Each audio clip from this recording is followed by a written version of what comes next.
Hello, welcome to Time2Talk, Time2Market's energy trading podcast where we break down the latest developments with trading experts and industry leaders.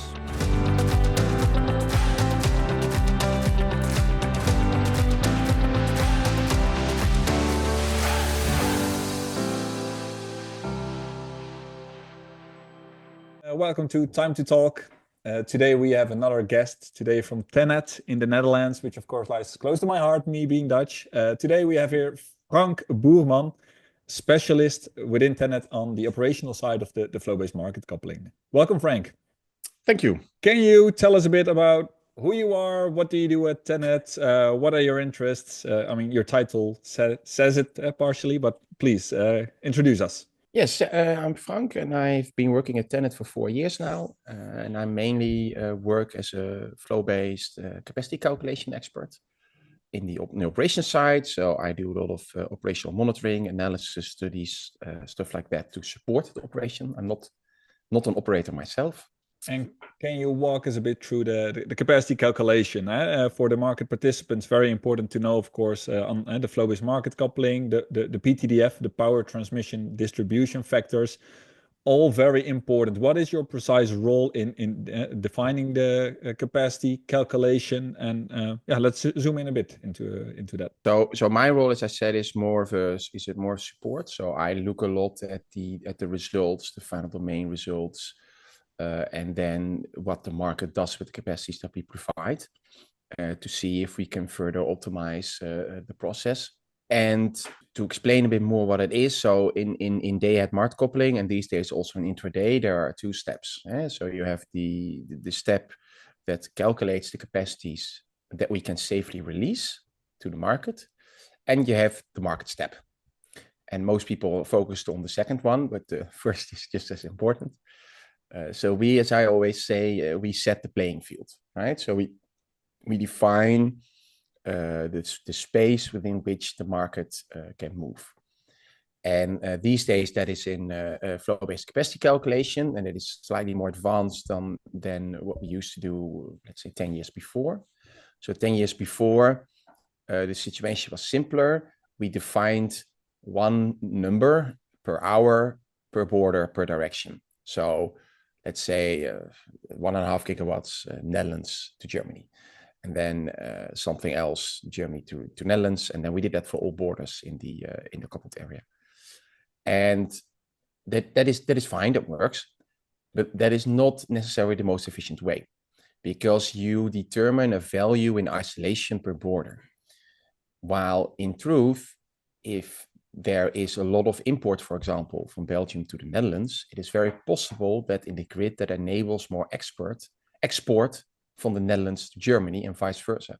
But if you're in an ATC, as it was called, available transfer capacity, which is still used on some borders, if you're in that world, then as a TSO, as TenneT, you calculate through different scenarios, and you basically pick the lowest value to be safe in all possible scenarios. While now in flow-based, we can actually define a set of possibilities. It's no longer one number. It is a linear algebra constraint for the mathematically inclined constraint matrix. And then you basically give a quite large set of possibilities to the market. And then the market algorithm, 𝐜𝐴, will find the optimal point given all market orders. And that is a very important step. It's also highly transparent, but it's also complicated. So that's a bit of the thing. We provide a lot of data and a lot of things you can look at, but you need to know what you look at.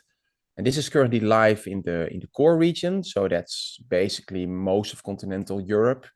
So that's the Benelux, France, Germany, Austria, and then half of Eastern Europe.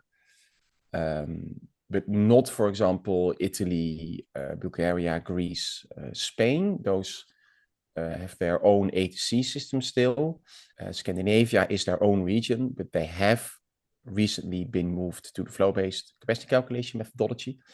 But we are separate regions, so we calculate the flow-based domain separately, and then the market algorithm stitches it together. Thank you for the introduction there. And zooming in, of course, into flow-based, that's a more exciting topic of today, I think. You said that you make a lot of information public to the market. I think the most valuable piece of information there is, of course, your PTDF matrix that tells you basically on every piece of the grid how much capacity is available. To dive a bit more technical, you have your parameters and your RAM value, your remaining available margin.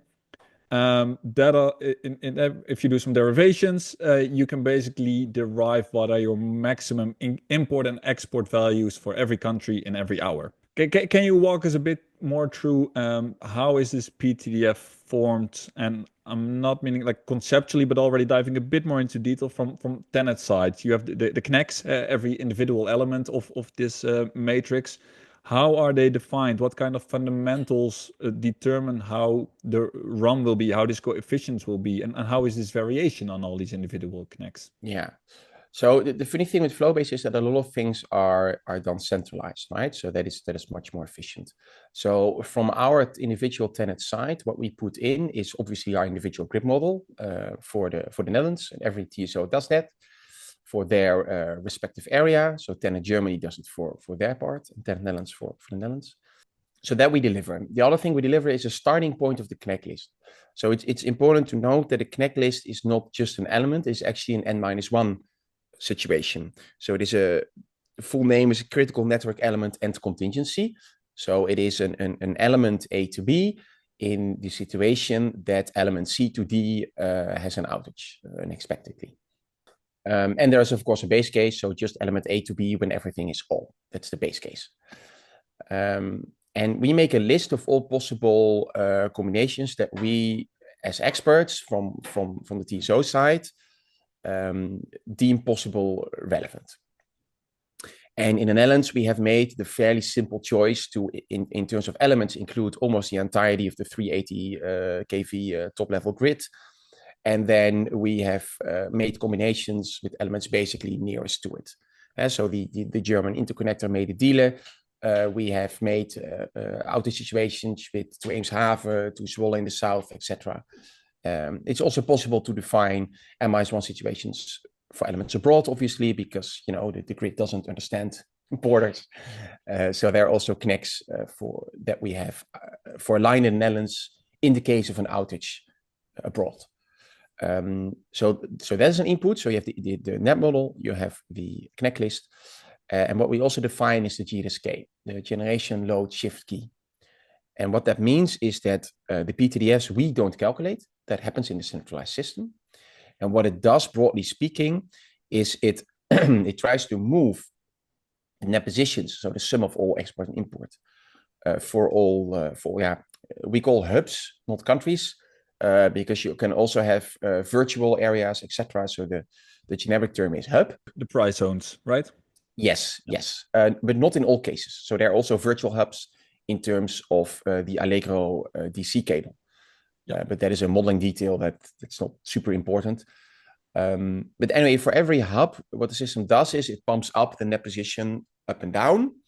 And then with the GSK factors is basically translation from a net position to individual nodes in your network. So it maps, for example, if for every 100 megawatt that the Netherlands exports more, some 𝐜𝐴Z𝐬𝐭𝐬, for example, gas plant will move up, let's say 10% of that. So that is then your factor. And that we deliver, and then the system starts pumping it all up and down, and then it calculates for all of these N-1 situations. It checks, if I do this, if I pump up the Netherlands, what is the effect of the flow on my element? And that is how PTDFs are formed. RAM is formed by checking what is left after we subtract various flows that we know is there. So a starting point, you take the maximum flow that can be over an element. Then you have a certain safety margin for all the assumptions that we do. And we have some reference flows, so flows that we assume is there regardless of market interaction. There are some loop flows. Now, there are various flows in this. And then the part that is left, simply that we call the RAM. And this differs per CNEC per hour, right? So the RAM is almost never the same. And the RAM is then really the flow that is left for the market. This is not always physical. There's also something called virtual capacities due to regulatory requirements. So we have in Europe the so-called, oh, my cat is going to join the party. We have the so-called 70% rule, which means that in principle, we have to release 70% capacity on all our elements. However, physically, that might not exist. So then there's a part which is virtual. And this part we then later validate if it's really possible later in the process. We validate if this virtual capacity really can be safeguarded by remedial actions. So that means redispatch, counter trading. And if that is not the case, and if and only if we can prove that in the so-called validation phase, then we can actually lower the target a bit, and then the RAM also goes down. And is that basically one of the steps that is between the early PTDF and the final PTDF? Yes, yes. So we publish from the top of my head, 3 stages of flow-based calculation, which is almost every single one that we also have in operations. In operations, we actually have 4.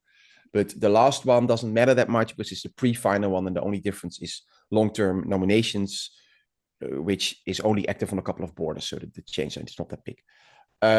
So we publish indeed an initial, intermediate, and final domain, in which the final domain is the one that we use for market coupling.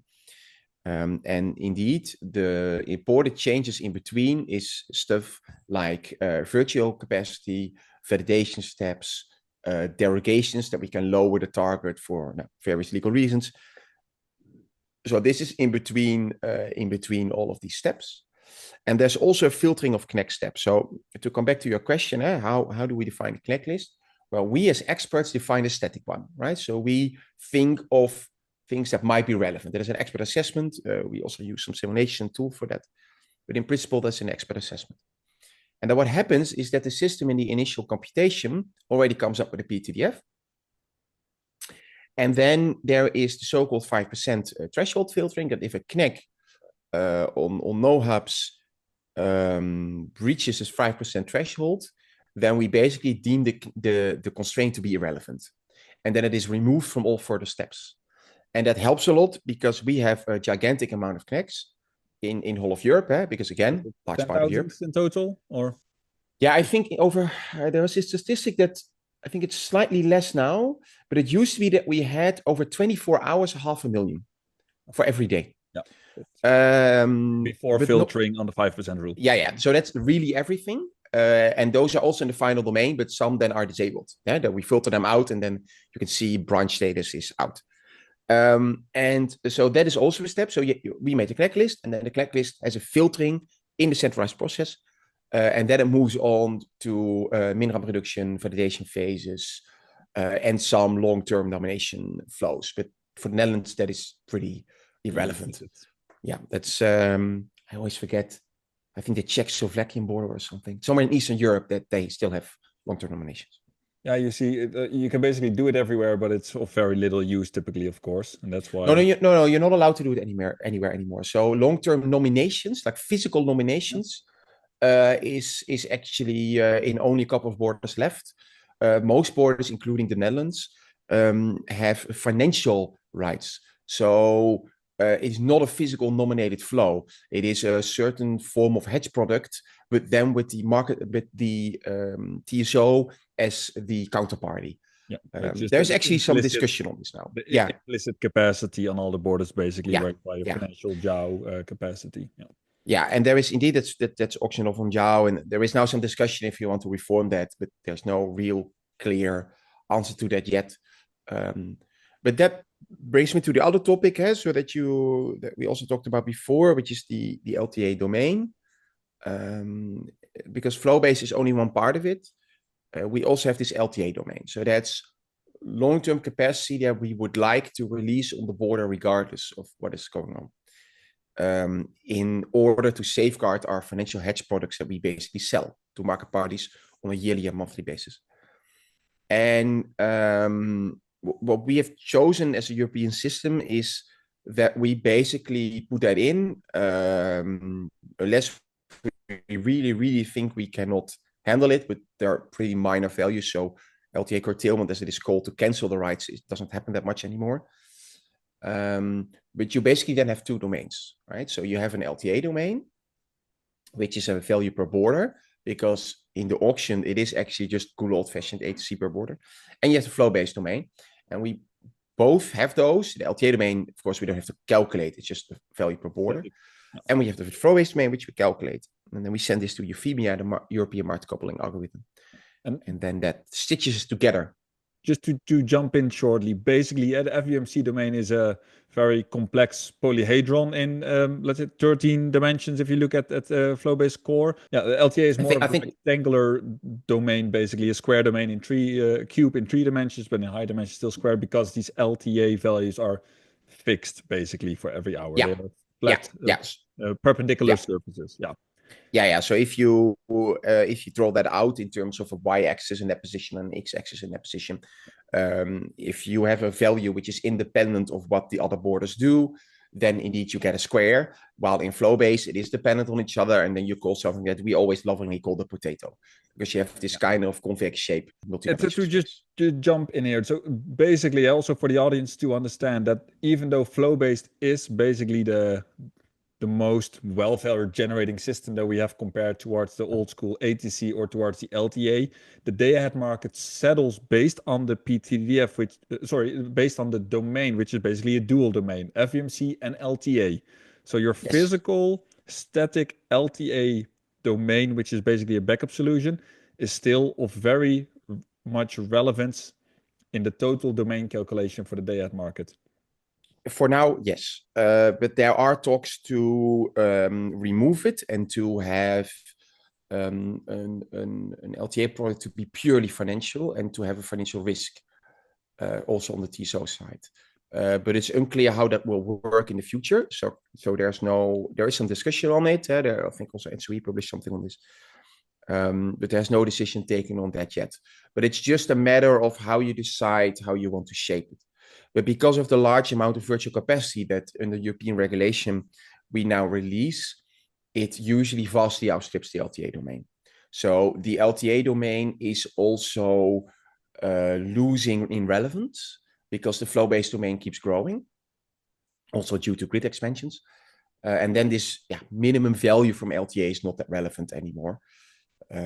But there are situations where your LTA domain is slightly larger than your FBMC domain in some directions. And then if you want to backtest your day-ahead market, you need to optimize on alpha, basically, and you might settle in the LTA domain. So if you only model flow-based on some specific days, you will have a very wrong forecast on the day-ahead market because you missed. No, that's true. Domain. No, that is absolutely true. However, it's becoming less true because the more virtual capacity under the European Action Plan that we release, the less relevant the LTA is, because you have to imagine if we do a validation step and we cut back on virtual capacities, that includes LTA.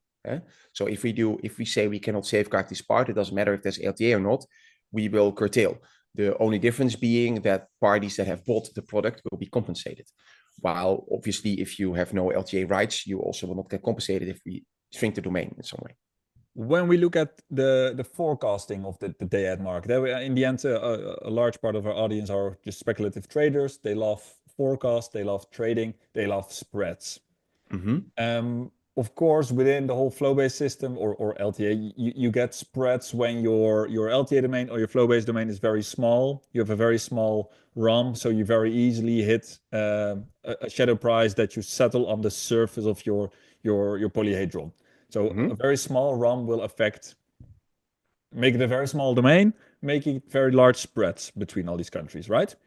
No, that is possible. It also really depends on the grid. So there are parts of Europe which simply have a weaker grid, and especially the connection between Western and Eastern Europe, which now that we have flow-based core becomes more and more visible, especially in more extreme weather patterns, because we are more and more getting a weather-dominated system. So what we saw both in the summer as well as a couple of weeks ago is that in Eastern Europe, so that I'm talking about the Balkans, had a very high load, either in the summer due to cooling or now due to heating, which makes the prices explode, while it not necessarily makes a huge difference in the West. And the reason for this is then that if we want to move power between Western and Eastern Europe, you basically have to go through the old historic Austrian-Hungarian pipeline. And so then you have Germany, Austria, Hungary, the rest, because Hungary borders most of the Balkan. And especially Austria has a weaker grid. So this pipeline is simply less developed. And in defense of my Austrian colleagues, this is a historical artifact which is being worked upon a lot. Which then you can really see divergence. And then you can also see that it pulls up the rest of the region with it. So recently, the Greek government has complained about the fact that Greek prices go up for reasons that they do not understand. And that can mainly be explained by the fact that 𝐓𝐴 reroutes a lot of power to the areas where it's really tight, which is the Balkan, Eastern Europe. So then we're talking about Hungary, Croatia, Romania, which all three are, by the way, in the core region, while Bosnia and Serbia are not. So that really, then you really see the split indeed, and then because then there's simply not enough capacities, and then an LTA domain will not help anyway. So you can do whatever you want, but if you in terms of virtual things, but if the capacity is not there, you cannot move the power. So in terms of forecast, what is always very important is to understand where these larger break lines lay, and really check the weather and load patterns. This also happens in Western Europe. So there's always this rule of thumb in France, that in France, due to a lot of cheap nuclear, historically speaking, they all have a lot of heating with electricity, which is usually older types of heating, that we're not talking about a heat pump, then we're just talking about a resistor which we put electricity through. So that was residential heating, right? Yeah, of course. Households. Households. And then you get this rule of thumb that for every degree of freezing, you get 1 gigawatt more of load. I don't know how accurate that is anymore, but it used to be like the rule of thumb. And that can really, jolt up, which we've seen in 21, 22, when there was not enough nuclear fleet availability. So those things are very important, even separate from capacity calculation. Those things are always there and are very important for forecasters to realize. And then indeed, if you go to a more detailed, more nuanced hour-to-hour difference, then you can really look at the capacity calculation. But even then, that is forecastable. So I often get a lot of, especially now in the Nordics, that they have moved to the flow-based system. I get a lot of questions or complaints like, oh, it's very complicated, which is part is true. It is complicated, but it doesn't mean it's a black box. So a lot of CNECs behave in a similar pattern. So you can actually forecast the domain, even with simple time series as a start is absolutely possible. Because a lot of CNECs have a certain pattern which moves with the wind and solar in feed, which is quite predictable. Can I hold you here for a second? Because yes. this is getting really interesting, because when I was trading, people always said in the market, like, oh, you can forget about forecasting this PTDF because it's so volatile, and without massive fundamental changes, you can get a totally different PTDF due to variation on RAM or extra CNECs or critical branches, as they were called back then. Mm-hmm. But you basically, from TSO perspective, now state the opposite. Can you emphasize a bit more? Where lies the value then for the speculators, the forecasters, the trading houses? What is typically forecastable on these CNECs? And so the PTDF values themselves, if you look at time series, there are definitely patterns in that. So even if you do not even take a very fundamental approach, you can look at the historical domains, see which CNECs are usually limiting on the borders of your mathematical constraints matrix, and then do a forecast with weather inputs. That is, of course, never 100% correct. It is true that sometimes it can flip, but most things are weather pattern driven and or availability driven. So if there are large capacity line outages, which is published by TSOs, or there are large a large generational units outage, which thus influences your GSK matrix that I talked before, that can have a significant impact. Those things are forecastable. Of course, not everything is forecastable. So the validation phase of TSOs, for example, is very hard to forecast because it is based on our own internal forecast of remedial action potential. So redispatch and counter-trading, mainly redispatch potential, which from an outside perspective is very hard to do because there's a lot of competition-sensitive information in that, availabilities of generators, etc. So that is difficult. But the validation phase doesn't always trigger very hard, especially not in Netherlands and Germany. So if you ignore that for a bit, you can still do quite a fundamental thing. And you can also go deeper, especially now the Nordics. I've seen multiple companies, commercial companies, which you can hire, by the way, you don't have to do this yourself, which try to emulate on a fundamental basis the grid itself. Checks where these CNECs are and do their own grid calculations. And while that will never be 100% emulating what we are doing, because we might take another assumption, there is no universal truth on a D-2, because you have to remember we calculate on 2 days ahead. 2 days in advance. Yep. Yeah, so a lot of things can change. So these assumptions are never perfect. And so you will never be exactly the same. Even if we run, only if we use the exact same inputs, we will get the exact same output.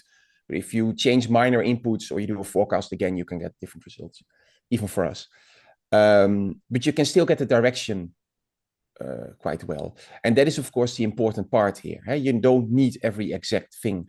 But if you know the general direction, if you know that due to some fundamental reason, the maximum export position for France, of course, which is now dominating the European power system due to its nuclear fleet, if you can see that lowers, which actually happened in May this year and also at the end of the summer, then you know that is a fundamental impact, and you can use in your forecast. Well, we have to tune down the net position of France, and then other generators which are next in the merit order list might go up again.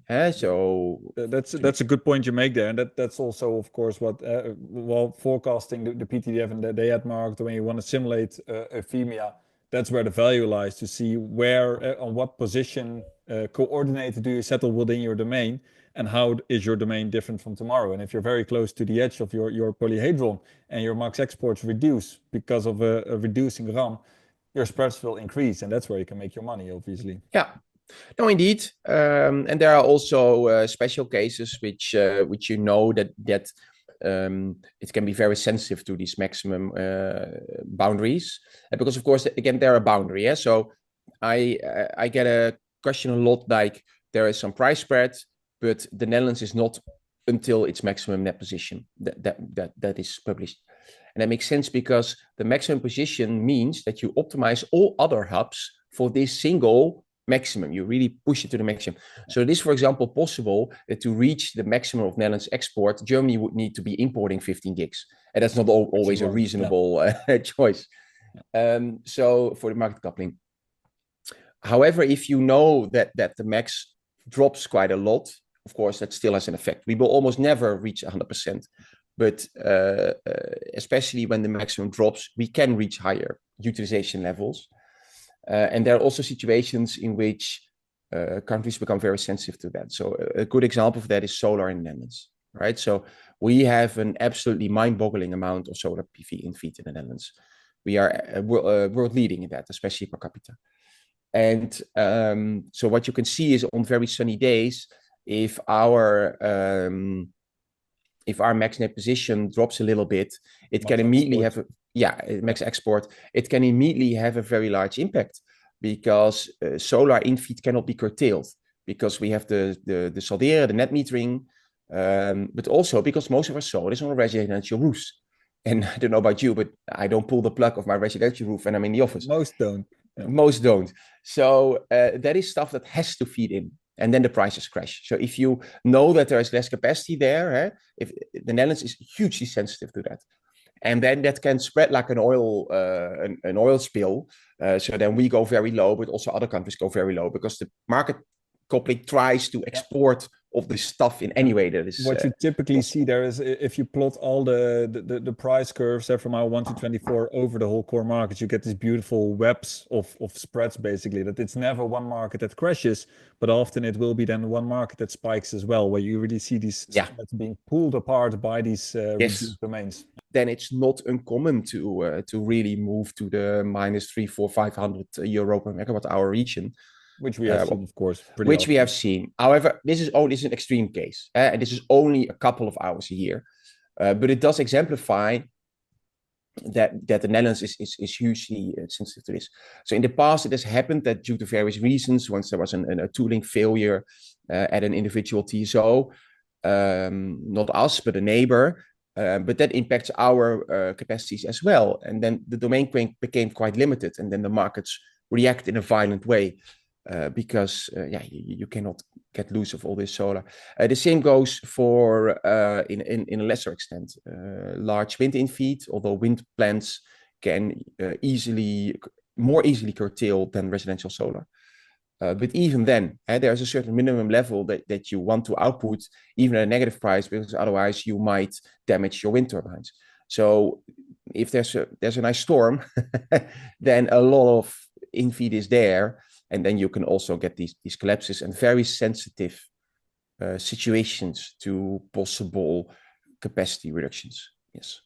Thank you, Frank. One of the last questions that I would like to ask, and this is maybe not directly related to your role, but when looking at this whole flow-based market coupling, welfare optimization, basically simulating 𝐓𝐴, if you want to forecast your day-ahead market, you want to forecast the net position, and you need your, you need your bid and offer curves to simulate that. We have a Nordic market now where we have flow-based market coupling in the Nordics. If you want to be able to simulate 𝐓𝐴 and make a proper day-ahead forecast, assuming the flow-based market coupling in the Nordics, you want to forecast the price per price zone, you need to have bid offer curves per price zone. In the Nordics, these are not available per price zone. They're only available on an aggregated level per country. That's an issue to forecast these markets in a very precise manner. Do you know what is the driver behind this? What is the politics behind this? And and will there be any change on one of these, the way of publishing the curve? As far as I know, this is not only for the Nordics. They had curves as published by the NEMOs. The electricity exchanges are always the aggregated version.